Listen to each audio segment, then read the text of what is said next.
Hello, my name is Diego Parra Sanchez. I'm 39 years old. I live in Ibagué City. I come from Junín, a little town in Tolima's department. My skin is white, my hair is dark, and my eyes are brown. Also, I am a nice person. I'm studying public accountancy in UNAT University. I am an inventory auditor in a supermarket chain here in my native city, Ibagué.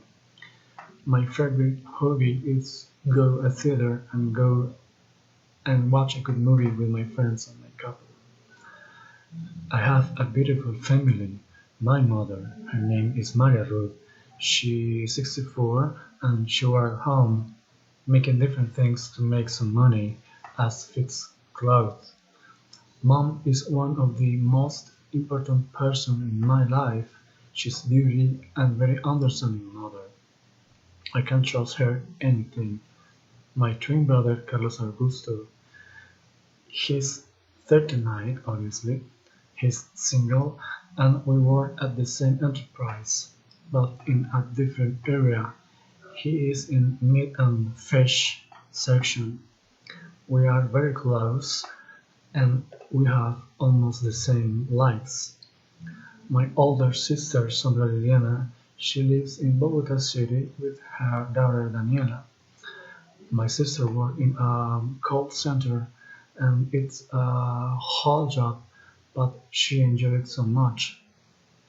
I live here with my cousin Carlos Fernando. He is an oral health care professional. He has his own business and he's enjoyed so much his work. Also, he is very good making manual things. He has decorated this house, and what he can see in a space is so much more beyond that I can see. He can imagine how it's going to be and special ambient in the house before I make it. I really admire him not just to be a talented man, but also because he's a beautiful human being. He's nice and charming. He feels so much respect for animal life, and many times he has persevered saving animals in danger. I really love him. We try to spend time together and share each other. But sometimes it's complicated to do that. That's right. When it takes place, it becomes in a special moment for us. I have a beautiful life and I have a beautiful family, and it was so nice to share a little part of it with you. Thanks.